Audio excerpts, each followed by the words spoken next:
سورہ لقمان مکی صورت ہے۔ قرآن پاک کی ترتیب کے اعتبار سے اس کا نمبر 31 ہے، نزول کے اعتبار سے اس کا نمبر 57 ہے، 57 ہے۔ مکی کے معنی یہ ہے کہ ہجرت سے پہلے اس کا نزول ہوا۔ اس میں 34 آیتیں ہیں اور 4 رکوع ہیں۔ حضرت لقمان یہ حکیم بھی تھے اور اللہ کے ولی بھی تھے۔ صحیح قول یہ ہے کہ یہ اللہ کے ولی ہیں۔ بعض لوگ انہیں نبی سمجھتے ہیں، لیکن تحقیق کے مطابق یہ اللہ کے ولی ہیں۔ اللہ تعالیٰ نے انہیں تقریباً 1000 سال کی عمر عطا فرمائی۔ حضرت ایوب علیہ السلام کا دور، حضرت داؤد علیہ السلام کا دور اور کئی نبیوں کے ادوار انہوں نے دیکھے۔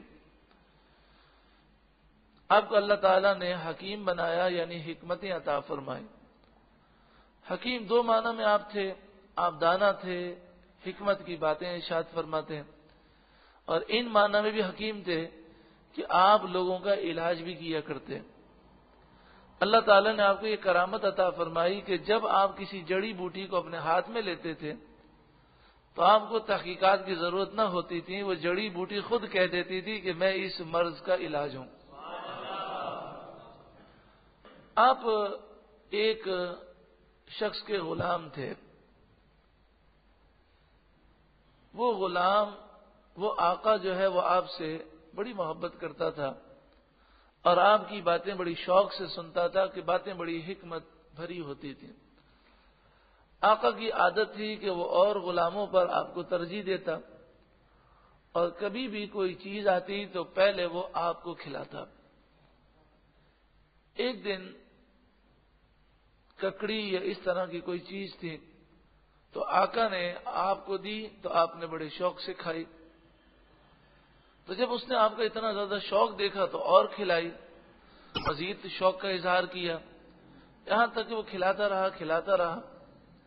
آخر میں اس نے سوچا کہ میرا دل تو یہ چاہتا ہے کہ میں اپنے اس غلام کو جو مجھ سے اتنی محبت کرتا ہے اور میرا اتنا مجھے حکمت بھری باتیں سناتا ہے، میں ساری کھلا دوں، لیکن جب اتنی یہ شوق سے کھا رہا ہے تو میں بھی تو کھاؤں۔ اس نے جیسے ہی منہ میں ڈالی تو اتنی کڑوی تھی کہ اسے الٹی ہو گئی اور اس کا منہ جو ہے پورا کڑوا ہو گیا۔ وہ بڑا پریشان ہو گیا اور وہ کہنے لگا، اے لقمان، اتنی کڑوی یہ چیز تو اتنے شوق سے کھا رہا تھا، تجھے تکلیف نہیں ہو رہی تھی؟ تو حکیم لقمان نے کہا کہ مجھے تکلیف نہیں ہو رہی تھی، کیونکہ میں اس چیز کی کڑواہٹ کو نہیں دیکھ رہا تھا، میں آپ کی محبت کو دیکھ رہا تھا۔ میں یہ سوچ رہا تھا کہ یہ وہ ہاتھ ہے جس سے مجھے کئی نعمتیں ملی ہیں، تو میں آپ کے اس ہاتھ کا مزہ اٹھا رہا تھا۔ تو بزرگوں نے فرمایا، حکیم لقمان گویا کہ ہمیں یہ درس دے رہے ہیں کہ بندے تو اپنے رب کا غلام ہے، وہ خالق اور مالک رب ہے، وہ کتنی نعمتیں تمہیں دیتا ہے، اربوں خربوں سے زائد نعمتیں۔ اگر کبھی کوئی بیماری آ جائے، کوئی تکلیف آ جائے تو اس پہ بھی تجھے شکر کرنا چاہیے اور اللہ کی رضا پر راضی رہنا چاہیے۔ آپ سے کسی نے کہا کہ آپ نے ادب کہاں سے سیکھا؟ یہ بڑا ہی اہم جملہ ہے، آپ نے ادب کہاں سے سیکھا؟ تو آپ نے فرمایا، بے ادبوں سے، بد اخلاق لوگوں سے میں نے اخلاق سیکھا اور ادب سیکھا۔ سوال کرنے والے نے کہا، بڑی عجیب بات ہے، جو بے ادب ہے، بد اخلاق ہے، اس سے اخلاق کیسے سیکھے جائیں؟ کیونکہ برے کی صحبت تو انسان کو برا کر دیتی ہے۔ تو آپ نے فرمایا، بات یہ نہیں ہے جو تم سمجھے ہو، بات یہ ہے کہ انسان پر جو کچھ انسان دوسرے کے ساتھ کرتا ہے اور دوسرے پر جو گزرتی ہے، انسان کو پتہ نہیں چلتا کہ ہم نے کسی کا مذاق اڑا دیا، کسی کو کوئی جملہ کہہ دیا، اس کا دل ٹوٹ کر ریزہ ریزہ ہو گیا، ہمیں پتہ بھی نہیں چلتا۔ اور کبھی وہ بعد میں ذکر کرے، یار آپ کی بات سے میرا دل ٹوٹ گیا، تو ہم کہتے ہیں اس میں کیا بات ہوئی، اس میں دل توڑنے والی کون سی بات ہے، میں نے ایسی کون سی بات کہہ دی؟ تو آپ نے فرمایا بات یہ ہے کہ انسان جو دوسرے کے ساتھ کرتا ہے اور دوسرے کی دل پر جو بات گزرتی ہے انسان کو احساس نہیں ہوتا، تو پھر پتہ کیسے چلے کہ یہ چیز غلط ہے، یہ چیز اچھی ہے، یہ چیز لوگوں کے دل پر بری گزرتی ہے؟ تو آپ نے فرمایا اپنے دل کی حالت تو ہر کوئی جانتا ہے. تو میرے ساتھ کسی نے بھی بد اخلاقی کی یا بے ادبی کی تو میں نے اس عادت کو یاد رکھ لیا اور میں نے کہا یہ وہ چیز ہے کہ جو چیز مجھے بری لگی، جو چیز مجھے بری لگی دوسروں کو بھی بری لگے گی. تو میں نے یہ عزم کیا کہ میں یہ کام نہیں کروں گا. تو اس طرح میں نے اخلاق اور ادب جو ہے وہ بے ادبوں اور بد اخلاق لوگوں سے سیکھے. کتنا پیارا انداز ہے کہ جس چیز کو ہم اپنے لیے برا سمجھتے ہیں وہ ہم دوسرے کے ساتھ نہ کریں، کہ جو چیز ہمیں بری لگتی ہے یقیناً وہ دوسروں کو بھی بری لگے گی. اس سورہ مبارکہ میں حکیم لقمان کی وہ نصیحتیں ہیں جو آپ نے اپنے بیٹے انعام یا اشکر کو فرمائی. یہ بڑی پیاری نصیحتیں ہیں اور اس میں قرآن ہمیں یہ درس دے رہا ہے کہ اولاد کی تربیت کرنا، انہیں نصیحت کرنا اور اس کے لیے وقت نکالنا یہ والدین پر لازم ہے. دنیا جہاں کے فکریں اور دنیا جہاں کے کام ہوتے ہیں، لیکن والدین جب اپنی اولاد کے لیے وقت نہیں نکالتے تو پھر نتیجہ یہ ہوتا ہے کہ اولاد بہک جاتی ہے. تو ان کے لیے وقت نکالنا ہے، ان کی تربیت کرنی ہے، ان پر نظر رکھنی ہے، انہیں پیار دینا ہے، انہیں سمجھانا ہے. اور پھر آپ دیکھیں کہ حضرت حکیم لقمان کس قدر پیار سے اپنے بیٹے کو نصیحت کر رہے ہیں اور تنہائی میں یہ نصیحت فرما رہے ہیں.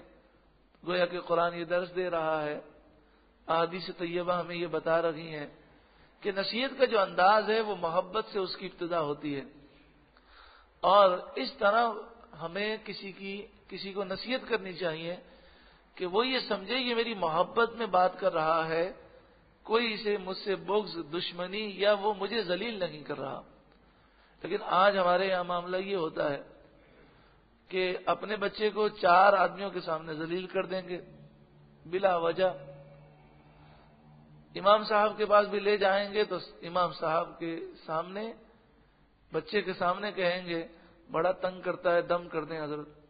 کہ نہیں مانتا، بالکل نکما ہے، پڑھائی میں تو بالکل ڈبو ہے، کوئی بات نہیں سمجھتا، یاد ہی نہیں ہوتا سبق. اب بتائیے اس طرح کی گفتگو سے احساس کمتری مزید پیدا ہوگی اور جو کمزوری ہے اس کمزوری میں اضافہ ہوگا، اس میں کمی تو نہیں ہوگی. حوصلہ اس کا ٹوٹ جاتا ہے. پھر بچہ یہ دیکھتا ہے کہ میری خوبیاں میرے ماں باپ کو تو نظر آتی نہیں ہیں، اور میرا دوست آ جائے یا پڑوس کا بچہ آ جائے اس میں ہزاروں برائیاں ہیں لیکن کوئی ایک اچھا کام کر دے تو ماں باپ مجھے سناتے ہیں دیکھ کتنا اچھا بچہ ہے، دیکھ تو کیسا ہے، یہ کیسا ہے. وہ بچے کو تو اس کی کئی برائیاں پتہ ہوتی ہیں تو وہ کہتا ہے میری برائیاں، میری خوبیاں انہیں نظر نہیں آتی اور اس کی برائیاں نظر نہیں آتی. تو یہ تصورات بڑے ہولناک ہوتے ہیں.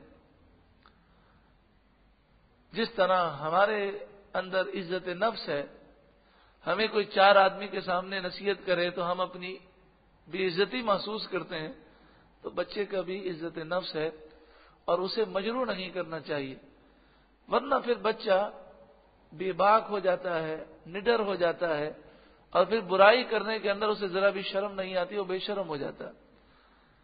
نصیحت کرنے کے لیے کیا انداز اختیار کرنا چاہیے، اس پر نبی اکرم صلی اللہ علیہ وآلہ وسلم کا پیارا انداز ہے کہ حضرت عائشہ فرماتی ہیں کہ آپ اپنی ذات کے لیے نہ غصہ فرماتے، نہ ڈانٹتے، نہ ہی مارتے. اگر کوئی بات آپ کو ناگوار گزرتی تو صرف چہرے کا رنگ بدل جاتا، آپ خاموش ہو جاتے اور یہ اس بات کا اظہار ہوتا کہ یہ بات ناگوار گزری ہے. کتنا پیارا انداز ہے. اور ایک طرف ہمارا انداز ہے کہ دسترخوان پر بیٹھے ہوں اور نمک میں کمی بیشی ہو یا چائے جو پیش کی جائے اور اس میں چینی بھول گئے ہوں تو مہمانوں کے سامنے بھی ذلیل کرنے میں ذرا بھی شرم نہیں آتی، بلکہ بعض تو وہ ہیں کہ کھانا اٹھا کر پھینکتے ہیں، دسترخوان اٹھا کر پھینک دیتے ہیں. ماس کے متعلق تو سنا کہ وہ پلیٹ اٹھا کر دیوار پر مارتے ہیں، نعوذ باللہ من ذالک۔ یہ غرور ہے، یہ تکبر ہے، یہ رزق کی بے حرمتی ہے۔ کیا ہم اپنے پیارے آقا صلی اللہ علیہ وآلہ وسلم سے بڑھ کر کوئی اور نمونہ اور مثال پاتے ہیں؟ کہ حضور کی زندگی ہمارے لیے مثال ہے، اعلیٰ مثال ہے کہ آپ کھانا کھاتے، اگر اچھا لگتا تو کھا لیتے، اور اگر اچھا محسوس نہ ہوتا تو نہ کھاتے، لیکن آپ نے زندگی بھر کسی کھانے میں عیب بیان نہیں کیا۔ ہاں، یہ الگ بات ہے کہ اگر آپ کسی کو سکھانا چاہتے ہیں، مثلا ماں ہے، وہ اپنی بیٹی کی تربیت کرنا چاہتی ہے، تو اس کا انداز یہ ہے کہ اکیلے میں پیار سے سمجھایا جائے کہ دیکھو تم نے نمک اتنا زیادہ ڈال دیا، دیکھو اس کا ذائقہ یہ بالکل بدل گیا، اس سے کھانا جو ہے خراب ہو گیا۔ لیکن دسترخوان میں تبصرے کرنا، اور پھر ایسا بھی ہوتا ہے کہ جب تک وہ کھاتے رہتے ہیں ان کے تبصرے ہی ختم نہیں ہوتے۔ اللہ رب العالمین ہمیں اپنی اصلاح کرنے کی توفیق عطا فرمائے اور رسول اللہ کی سنتوں پر عمل کی توفیق عطا فرمائے۔ بسم اللہ الرحمن الرحیم، اللہ کے نام سے شروع جو بہت ہی زیادہ مہربان نہایت رحم کرنے والا۔ الف لام میم، حروف مقطعات میں سے ہیں، یہ حروف مقطعات ہیں، یعنی یہ الگ الگ حروف ہیں۔ الف سے الگ مراد ہے، لام سے الگ مراد ہے، میم سے الگ مراد ہے۔ کیا مراد ہے اللہ جانتا ہے، اور اللہ کی عطا سے اس کے محبوب جانتے ہیں۔ تلک آیات الکتاب الحکیم، یہ حکمت والی کتاب کی آیتیں ہیں۔ ہدی و رحمت للمحسنین، یہ قرآن ہدایت ہے اور نیکوکاروں کے لیے رحمت ہے۔ نیکوکار کون ہیں؟ الذین یقیمون الصلاۃ، وہ جو نماز قائم کرتے ہیں، ویؤتون الزکاۃ، اور وہ جو زکوٰۃ ادا کرتے ہیں، وہم بالآخرۃ ہم یوقنون، اور وہ آخرت پر یقین لاتے ہیں، یقین رکھتے ہیں۔ اولئک علی ھدی من ربہم، یہی لوگ اپنے رب کی طرف سے ہدایت پر ہیں۔ وَأُولَئِكَ هُمُ الْمُفْلِحُونَ، اور یہی لوگ کامیاب ہیں۔ وَمِنَ النَّاسِ مَن يَشْتَرِي لَهْوَ الْحَدِيثِ، اور کچھ لوگ وہ ہیں کہ جو کھیل کی باتیں خریدتے ہیں۔ ایک شخص تھا نضر بن حارث، یہ سفر پر گیا تو وہاں سے کہانیوں کی کتابیں لے کر آیا، من گھڑت کہانیوں کی کتابیں، اور لوگوں کو جمع کر کے چٹپٹی کہانیاں سنانے لگا قرآن سے دور کرنے کے لیے، اور کہتا تھا یہ بھی قرآن جو ہے پچھلے لوگوں کی کہانیاں ہیں تو میں بھی کہانیاں پڑھتا ہوں۔ تو فرمایا کہ یہاں پر گو کہ یہ آیت کریمہ اس موقع پر نازل ہوئی، لیکن کھیل کی باتوں سے مراد ہر وہ چیز ہے کہ جو انسان کو اللہ کی یاد سے دور کر دے، مثلا گانا، باجا، موسیقی، اسی طرح اور تمام چیزیں۔ نبی اکرم صلی اللہ علیہ وآلہ وسلم نے فرمایا کہ مجھے آلات موسیقی مٹانے کے لیے بھیجا گیا۔ تو نبی اکرم صلی اللہ علیہ وآلہ وسلم کو موسیقی سے، میوزک سے کوئی پیار نہیں ہے، بلکہ آپ اس سے نفرت فرماتے ہیں۔ بعض حضرات کہتے ہیں کہ موسیقی تو روح کی غذا ہے، یہ ان کی سوچ غلط ہے۔ روح کی غذا تو اللہ کا ذکر ہے۔ الا بذکر اللہ تطمئن القلوب، سن لو دلوں کا چین صرف اللہ کی یاد میں ہے۔ لیضل عن سبیل اللہ بغیر علم، تاکہ بغیر علم کے وہ لوگوں کو اللہ کے راستے سے روکیں، گمراہ کریں۔ وَيَتَّخِذَهَا هُزُوًا، اور اسے ہنسی بنا لیں۔ اولئک لہم عذاب مہین، ان کے لیے ذلت کا عذاب ہے۔ وَإِذَا تُتْلَى عَلَيْهِ آیاتنا، جب اس پر ہماری آیتیں پڑھی جاتی ہیں، وَلَّى مُسْتَكْبِرًا، تو تکبر کرتا ہوا وہ منہ پھیر لیتا ہے۔ كَأَن لَّمْ يَسْمَعْهَا،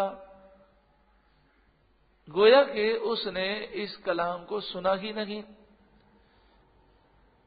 کأن فی اذنیہ وقرا، گویا کہ اس کے کانوں میں کوئی چیز پھنسی ہوئی ہے کہ کانوں میں آواز ہی نہیں جاتی.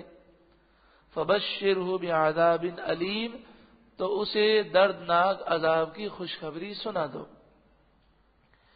ان الذین آمنوا وعملوا الصالحات، بے شک وہ لوگ جو ایمان لائے اور انہوں نے اچھے عمل کیے، لہم جنات النعیم، ان کے لیے نعمتوں کے باغات ہیں، خالدین فیہا، وہ اس میں ہمیشہ رہیں گے.